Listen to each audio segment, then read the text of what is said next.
Welcome to a new episode of Outside the Panels with your host, Johnny the Machine Hughes.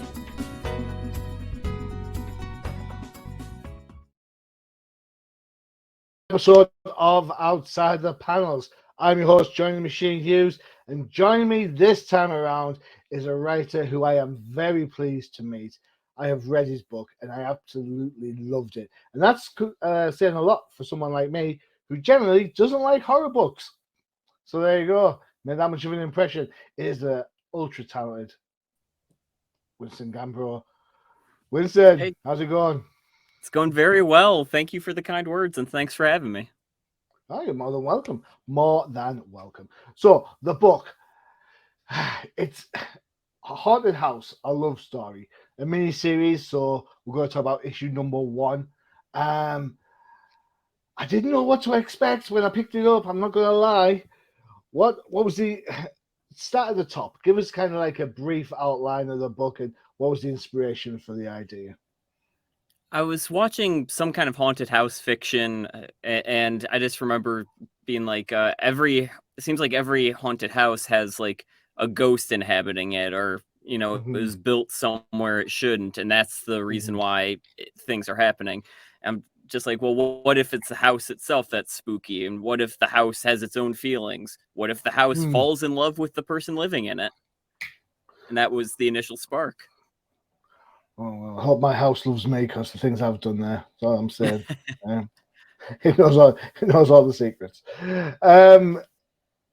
It's an interesting premise when you think, because people, our homes are our castles.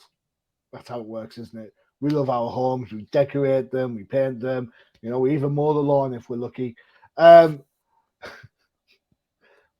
Bring on Saturdays. Yeah, mowing the lawn. Mow the lawn. So then that brings up like the kind of idea that feeling it's kind of reciprocated a little bit. Does the house appreciate us?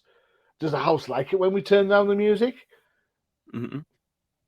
I don't know. Yeah. I mean, how do they feel about knocking down a wall and expanding that bathroom? that's a bit hard. I never thought about it like that. How does your house feel about internal surgery? Yeah, they didn't ask for it. Oh, dear me.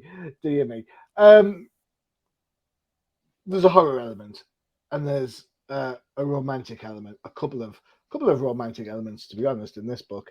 It's a menage a trifle a trois. There's lots of different rolling pins going on, plates spinning, all that sort of stuff. Why is it about love that can be so scary, do you think? I guess a lot of it is expectation. Like your whole life from childhood, you're told that it's this perfect, ideal thing, and like almost everything in life, it's never perfect, and so much of our expectations can be built up to that, can not live up to it, and that's kind of a horror within itself. It's kind of, I mean, we're going to have a look at the book. The book, it centers around an architect who builds the house. There we go. I'm not saying it looks scary already, but the sky's red. That gives you a clue, right? Yes. Yeah. And the guy's kind of like a bit of a loner. He's happy by himself, isn't he? And he's kind of then in the situation where, as you say, the house develops feelings because they've been together for so long. On the flip side, you say love doesn't meet the expectations, but it's a jealousy element that drives the horror here, right? The possessive element. When we think about that sort of thing, that sort of emotion, possession screams ghosts and poltergeists. Possession also is of the to hold somebody captive. How do you kind of take those very, I suppose, distinct definitions of a word and try to sort of wield it into this story where it kind of starts off quite innocent-ish, I suppose, and then kind of draw from away from that into the more horror aspect. Oh, yeah, that was a good reading of the possession angle, like the double meaning there. I'll claim I thought of it, but I didn't. Like that was great. But So, hey, feel free to use it. Just copyright. I do want to say, like, kind of possessive. Just because the house is not a person that's lived long, it's just a structure that was just built. I wanted to kind Mhm. of bring an immature side to it, that Oh, that it works. is possessive because it doesn't know any better. It has this Yeah. one person's idea of what romance and love actually is, and that's what it acts on. And that's probably not true and absolutely not healthy. Mm, mm. It's in. I'm going to tell you a sad little story. Then I'll tell you a sad little story, and maybe it helps, maybe it doesn't. So a little while ago, my grandfather passed away. A little while ago. We're talking a little while. So what's that? About 2014. It's been that long. So anyhow, around that time, he passes away. And at the time, my mum lived across the street from my granddad's house. Make sense so far? Mm-hmm.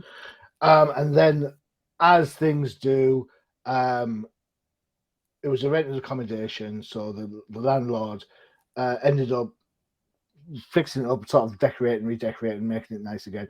And somebody else moved into the house, and my mum got upset.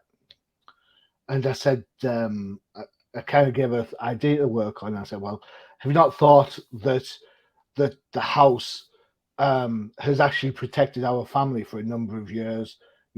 Obviously my gran and my granddad, then my mum, and then obviously I'd stayed there when I was a kid and so on, and still visited while my granddad was alive.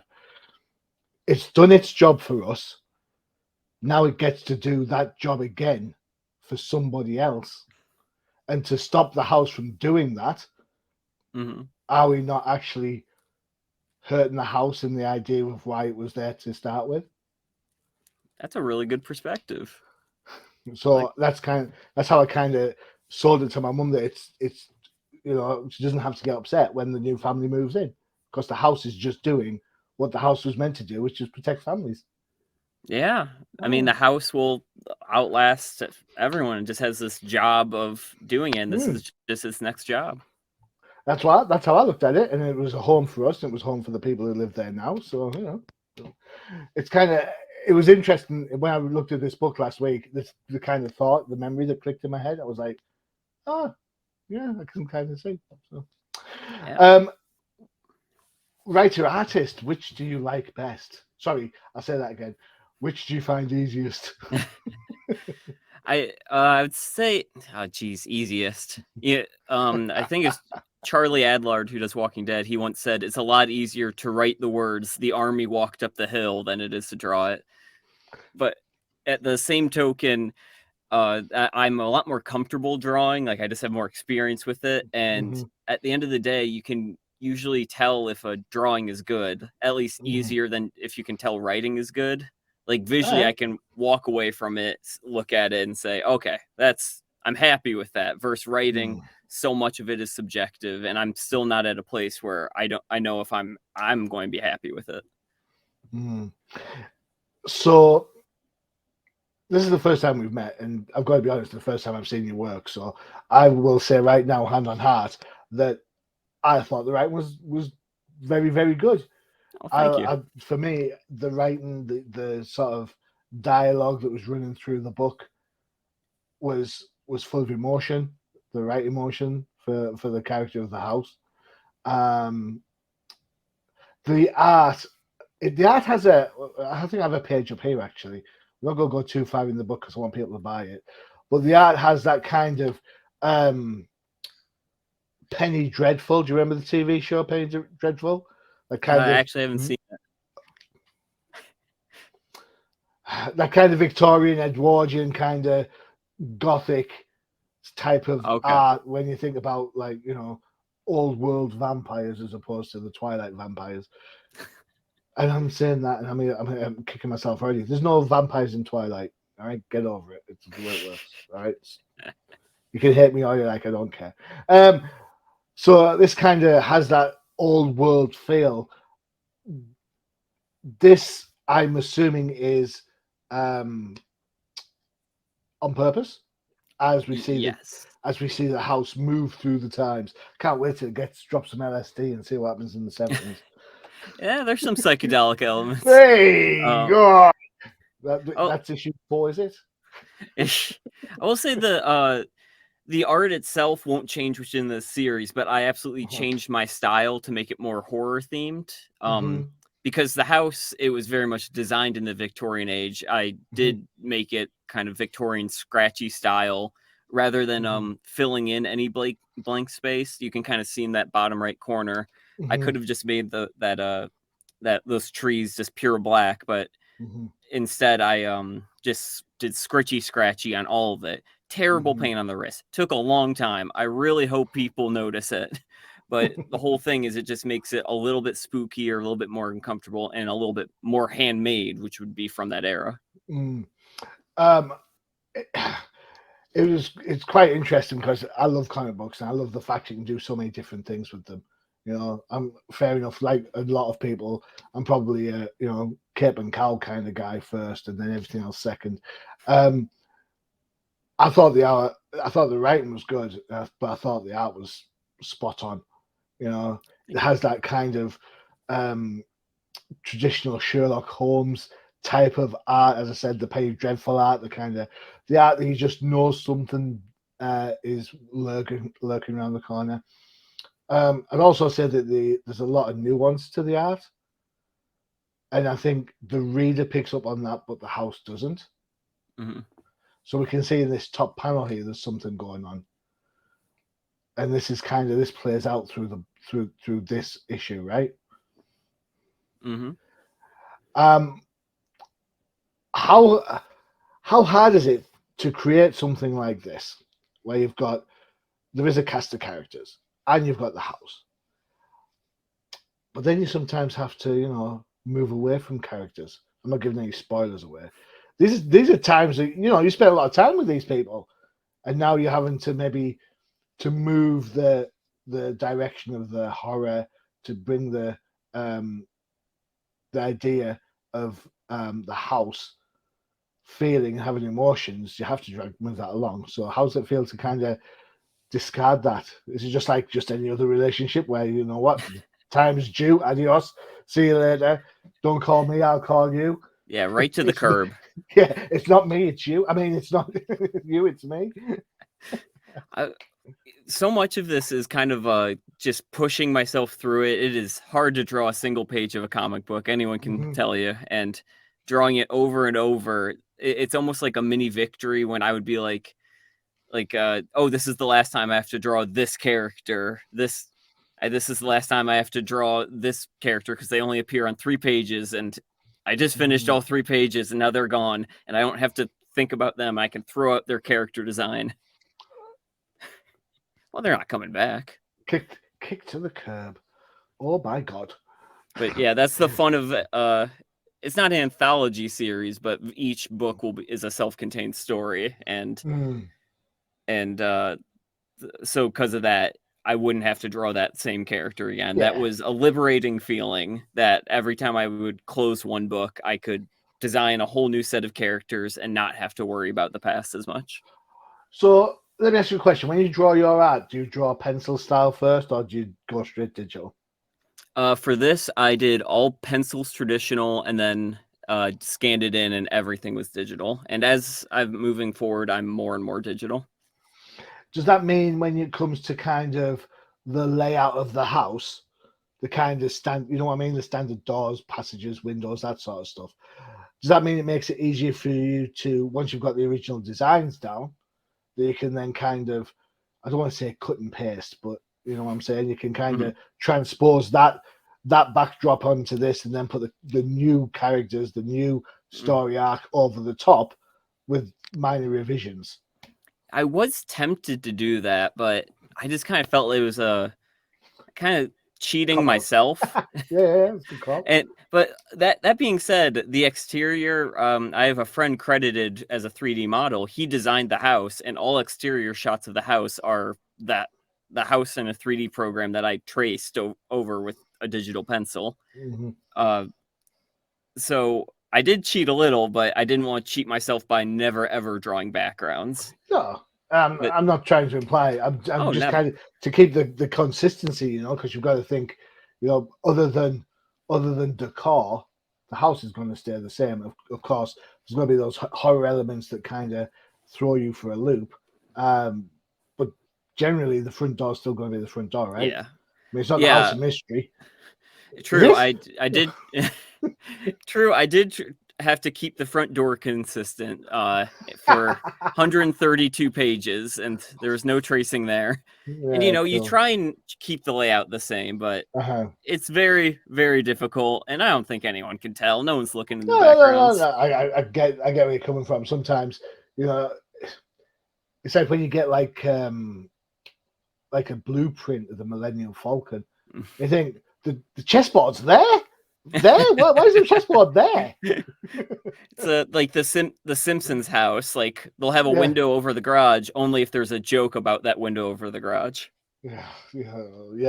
It's like every sitcom house.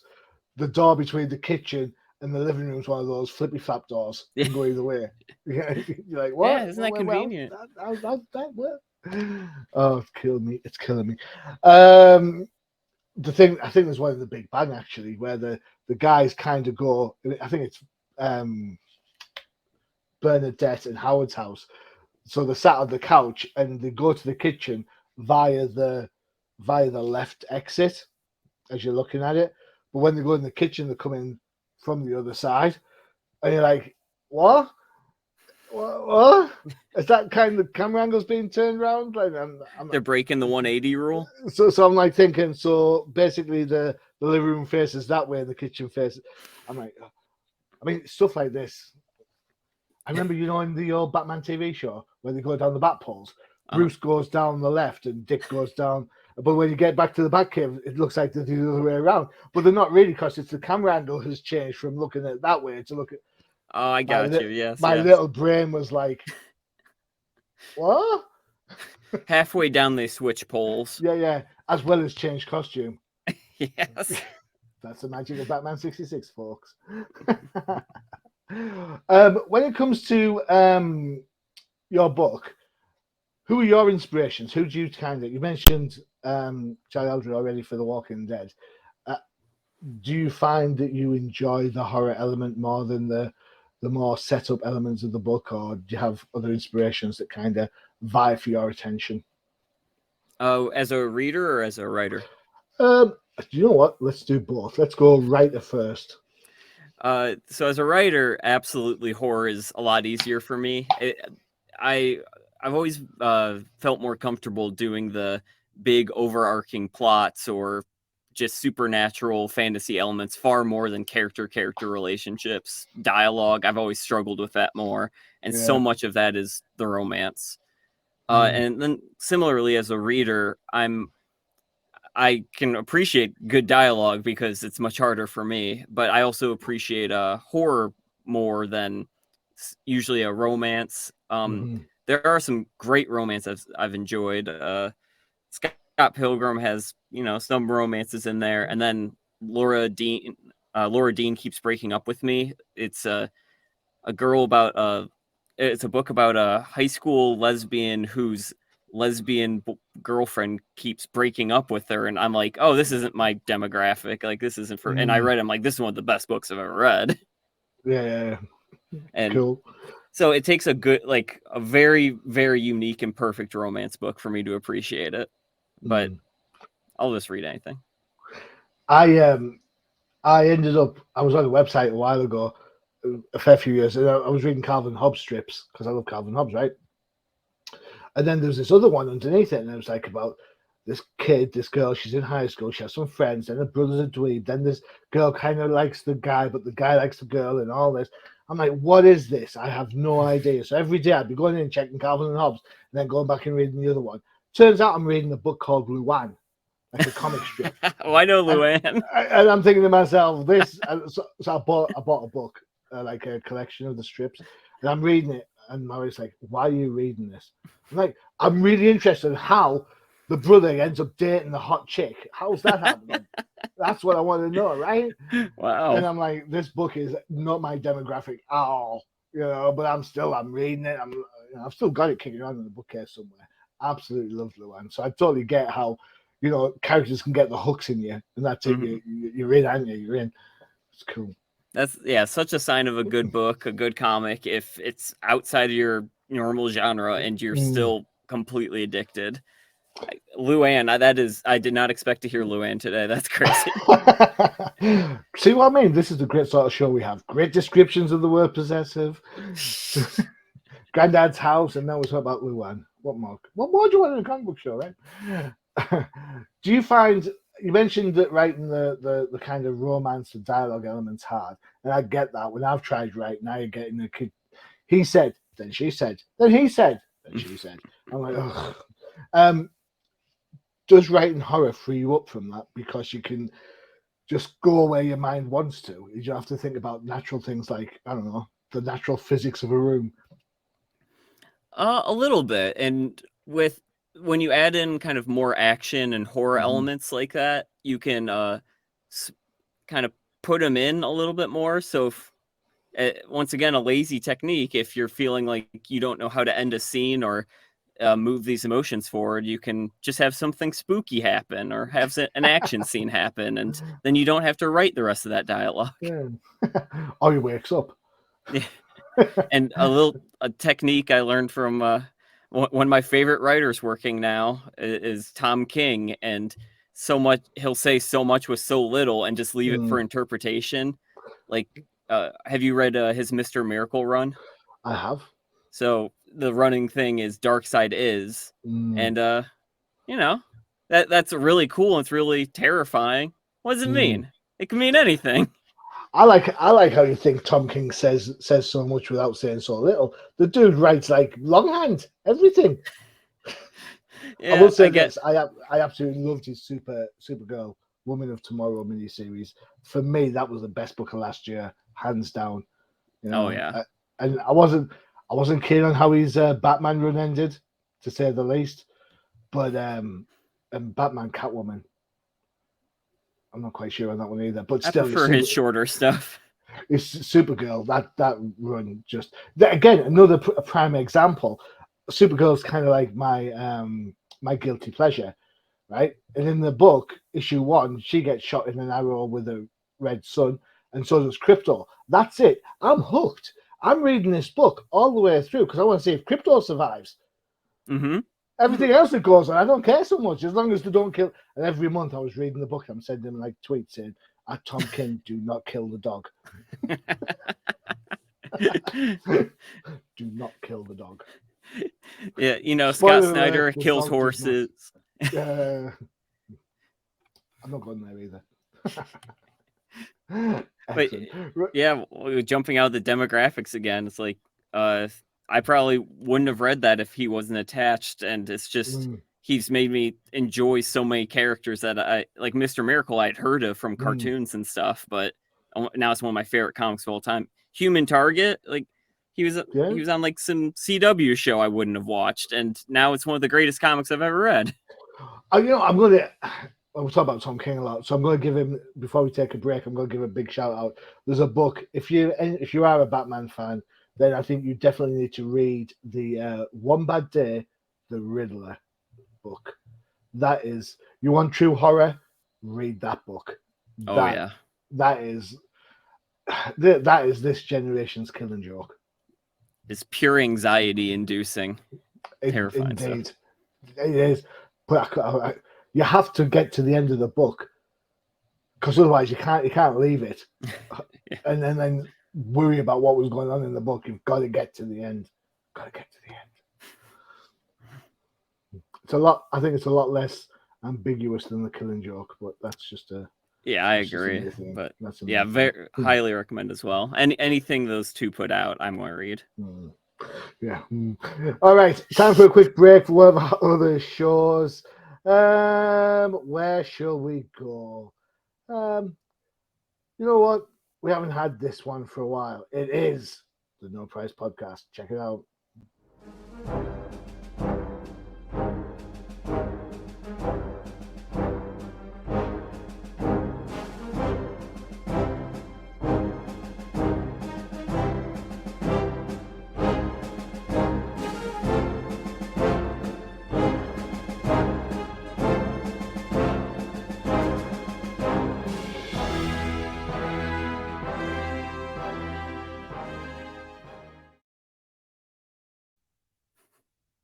Podcast there for everything that is Marvel, Disney Plus, and MCU. So that's right. The newest show, I'm sure we'll be talking about Tano Tuesday as Ahsoka hits the live action. There you go. I wonder if anyone says hello there to her. Hello there. Only I can say that because I'm British. That's fine. Yeah, is he like your prime minister or something? What's going on with that? Hello there. That's my Obi-Wan Kenobi impression. I could tell. Yeah. You got the beard, you got the hair. Yeah. I'm trying to think else. What does he say? What? I can't think of anything else he says now. Joshua J. Beck. I am him. Yeah. I don't remember. I can't do it. Hello there. Anakin, I loved you like a brother. There you go. Feels like he's really here. You were meant to bring balance to the Force, not destroy it. I'm killing me. All right, Joshua J. Beck's the guy you mentioned before, your friend who did the 3D artist for the model house. How long did that whole process take? Man, he was fast. I want to say like 2 weeks or so. When I kind of had established the plot, and he taught himself 3D programming over COVID, which is incredible because like he has not a 3D design background, so just incredible he was able to do that. I came up with this plot, and I'm like, I don't want to have to work out the perspective of this house multiple times a page for 132 pages ish. So I reached out and said, can I commission you? And he turned it around like 2 weeks or something, gave me exactly what I needed, something I could spin around in the computer, get the perfect angle. Cool. And yeah, I couldn't have done it without him. Excellent. Color artist, Rob, I'm going to say Cloma, and if I've said it wrong, I apologize, Rob. You're an artist as well as a writer. How hard is it to stand sort of like hands off when you're handing off to someone like a colorist and you think to yourself, well... Well, it's funny you say that because I'm actually the colorist. He's the color assistant. He was the flatter. Fine. If you want to split hairs, that's fine. Well, it's funny you say I'm like an insane control freak for colors because I am, because I had to color it. Colors are probably my number one nitpick, insane control freak thing for any comic. Like, I've read so many comics where I would be like, this would be my best comic of the year if they had colored it differently. Why do the big two continue to do this kind of coloring when this exists? And so I will probably never let anyone color my stuff just because I'm insane.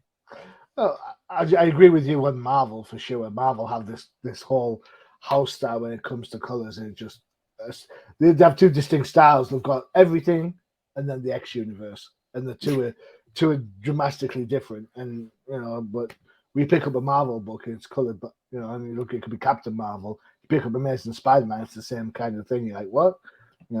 At least I suppose DC tried different things, with the Bat book being the kind of like the summer blockbuster type book, and Detective Comics being the more horror inspired book, especially when you got Ram V on there, for example. Oh yeah. Yeah, cool. Yeah, his blue and green also up there. Love his horror. Yeah. Julia Chihuahua, wallpaper designer. That was an interesting find. And shout out to Rob. He was my flatter, and best flatter I could ever ask for. He worked so fast, so diligently, and I couldn't do this comic without him. Explain to everyone who has no idea what a flatter is. Of course. So flatting, so when you actually draw a page, it ends up looking like a line art, basically a coloring book. And to color it, you have to fill in every individual shape, much like coloring. So what the colorist, what the flatter does is fills in all those shapes for you, so you have time to do something else. And then when he hands it to you, you can select those shapes really easily and color it to what you wanted it to. So he basically fills in the shapes before you. I thought when you said when he was a flatterer, I thought you meant you just talked nice to your pictures. Yeah, $10 a page. Yeah. He's like, yeah, looks good. I'm like, here's you. Nice page. Nice panel. $10. And then Julia down there. So when I knew I wanted Victorian, so I was looking for royalty-free Victorian wallpaper, as you can actually see in the texture behind the credits here. Indeed. And on I believe DeviantArt, she had just taken pictures and like modified them of actual Victorian art to be patterns. And so I reached out and said, "Hey, can I use these?" And she goes, "Yeah, just credit me as the wallpaper designer." So thank you, Julia. Thanks for throwing that on your DeviantArt. There you go. What a find. What a find indeed. I can't stress there is a love element in the book. It's called a love story. And one of the loves in the book, especially for the period of time the book is set, is very unconventional.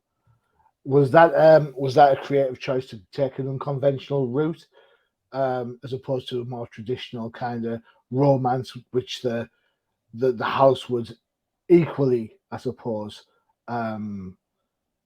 be against? I mean, it's interesting because we're talking about this, but the house itself has no gender. The house is a house. So That's it's kind of, was that something that you intentionally went with, or did you kind of build into that? Kind of part of the series I wanted to tell is kind of how love has changed throughout the years. Something that would be forbidden and just not around back then, or not allowed by society, is thankfully much more common and much more accepted. And so I wanted to incorporate that. And a big part of the first issue I had was this love triangle, and I kind of thought like what would be a more unique angle, and so that's kind of what led me to what it is, without saying what it is. Go and read the book; you'll understand. That's what I'm saying. Yeah. So yeah, it's because I mean, there's a couple of love triangles and unrequited. It's like a love pentagon. Yeah, that's true. That's pretty much where that goes from. I think through all the trials and tribulations, you managed to create a level of emotion in the reader, I think. And at the end of the book, I was really sad, but for a reason that I didn't expect to be. So I'll talk to you off screen, so we can not spoil it. Yeah, I'm interested. I don't want to give the end away. So, how do you manage to kind of create the emotional spikes of the story? Because stories have beats. Dum, boom, boom. But with yours, when you realize what's going on with the house, it's that raises it up. Then you realize what's going on with the guy who's living in the house, that raises it up. Then you realize there's this other thing going on, and then that, and it's just, how do you manage to keep those beats going? And do you worry that you're going to hit that point where you're like, I can't go anymore, and it has to have the inevitable, So yeah, do you plan for that sort of thing? Yeah, kind of in that vein. I've gotten writer's block before, and I realized I got out of it by straight up saying, "What's the worst thing that could happen?" Like not to me when I'm writing, but what's the worst thing that could happen to these characters? Because that's probably the most interesting thing. And so you just if you're ever stuck, I just keep putting that in, and the story will keep getting more interesting while it gets worse for the characters. Do you ever argue with yourself? Because I always find writer artists, it's like your writer brain gets a really good idea, and your artist brain is like, "You're a moron. I'm not drawing that." Artist Winston will do it, but he hates writer Winston. Yeah, it's like, you want a cool 3-point perspective of these characters on a staircase looking down. That will look cool. It's typed Winston, and then a week later, Winston goes, "What were you thinking?" Oh man, I can just imagine, indeed. Excellent. Okay, we're almost out of time. Let's have some statos going up. If you want to follow Winston on social media, you can head over to Twitter. Yes, I'm still calling it Twitter. It's never going to be X, so just get used to it. You know what I'm This is saying? bad branding. Yeah, just why? There's a phone company over here in the UK, and it's called 3. And every time it says an advert, our 3 customers enjoy, blah, blah, blah. I think to myself, oh, they've only got 3 customers. Crazy they're still in business. Yeah, what? And of course, you've got the Instagram there as well. If you're interested in getting the book is at FOC on September the 15th, so you've got plenty of time to get down to your local comic book shop, pester them to get the book ordered in for you. It's from, remind me who it's from? Blood Moon Comics. Blood Moon Comics. The release is after Halloween, so this could be your horror treat after you've thrown up shed loads of candy. Yeah, if you still need some spookies the day after Halloween, you can go out and grab this. I walked into like a department store 2 weeks ago. One aisle's got Halloween stuff in, the other aisle's got Christmas stuff in. No. Straight up. We do have Halloween around here, not Christmas already. My God. I was like, that's the horror. I'll save that for the sequel. Yeah, Christmas comes too early. That could be like a one-off, like a one-shot, like a special, like just for like the haunted holidays. There you go. Just put me your credit next to Julia, will you? That's cool. Winston, I've got to say, I absolutely love the book. I am so pleased that we managed to get a chat about it because honestly, I read it. I had no idea what to expect. I see shed loads of books every week, and I read it to do the research for the book, and I was absolutely blown away. Every character resonates, every situation resonates, and the climax of the book is just absolutely brilliant. It's par excellent. It was just such a really good, riveting read, and the artwork suits the era. Everything just works perfectly. So thank you so much for putting pen to paper on this one, and also pencil to paper and colours. Once Rob got away with setting up all the shapes for you. Yeah. Thank you so much for having me, Johnny. This was incredible. I'm so glad you enjoyed it. No, they're great. It's a great book, and I recommend it to anybody. You like a slice of romantic, sort of gothic love? This is the book you should be checking. Go and get it right. Go down. Not now, but at the end of the show. Then go and get it. Cool. Winston, been an absolute blast. Thank you so much. Yeah, thanks for having me. And just have a great rest of your day. Thank you. Don't forget to check out the UCPM for all your favorite shows, which include, as we saw the advert for it earlier, No Prize Podcast. If you want to know what we're talking about color-wise, you can always check out TDC, the definitive crusade for everything that's DC. If you like your comics of an older time, you can always go check out the Old Timers Comic Book Show, where the hosts aren't old, but the comics most certainly are. Winston, one final time, absolutely thank you so much for putting a great book together. I can't wait to see the rest of the issues. Thank you. I can't wait for everyone to see them. Well said. Well said. All right. I've been your host, Johnny Machine Hughes. And as always, adios. Visit undercovercapes.com for the latest and greatest podcasts via the Undercover Capes Podcast Network. Also visit our parent company website, comiccrusaders.com, all about comic pop culture.